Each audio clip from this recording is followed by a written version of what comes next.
Selama puluhan tahun, jutaan orang meyakini kalau monster Sungai Loch Ness itu benar-benar eksis, guys. Tapi tahukah kamu, ternyata bukti yang dianggap paling konkret itu hanyalah tipuan. Jadi di tahun 1934, ada foto yang diakui sebagai bukti yang paling konkret yang disebut orang dengan Sargent Photograph, guys. Nah, dari foto ini membuat semua orang atau bahkan rakyat-rakyat dunia ini ya meyakini kalau ternyata monster Sungai Loch Ness itu benar-benar eksis. Emang monster Sungai Loch Ness itu apa sih? Monster Sungai Loch Ness itu adalah hewan prasejarah yang diyakini masih ada yang berbentuk seperti Plesiosaurus yang hidup di sekitar tahun 65,5 juta tahun yang lalu, guys. Nah, terus terungkapnya gimana? Nah, semua itu terungkap ketika seorang yang bernama Christian Spurling itu mengakui kalau semua ini rekayasa di tahun 1994, tepat sebelum dia meninggal di usianya yang 90 tahun, guys.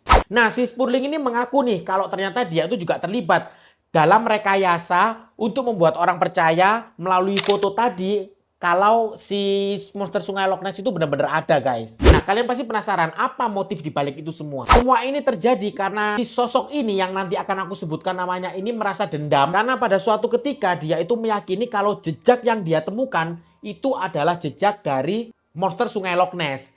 Tapi halayak ramai ini ya, entah itu orang-orang sekitar atau media, itu lebih percaya sama ilmuwan yang meyakini kalau itu ternyata adalah jejak kuda Nil.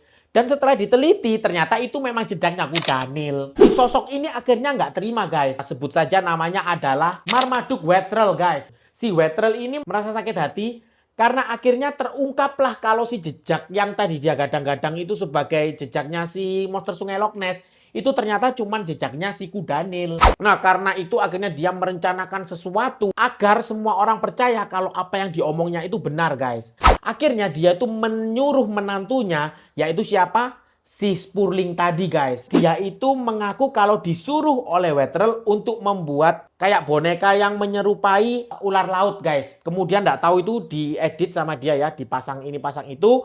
Dan diapungkan ke air supaya terlihat seperti monster Sungai Loch Ness yang muncul dari permukaan Sungai Loch Ness. Tapi di tahun itu, jutaan orang percaya karena ulah si Dr. Robert Kenneth Wilson. Lah, terus si Dr. Kenneth tadi itu ngapain?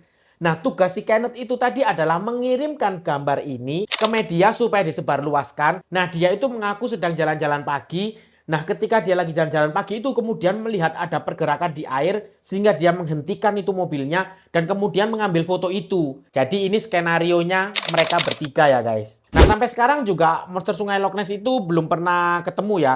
Bahkan tidak ada bukti konkret yang menunjukkan kalau monster Sungai Loch Ness itu eksis sampai hari ini, guys.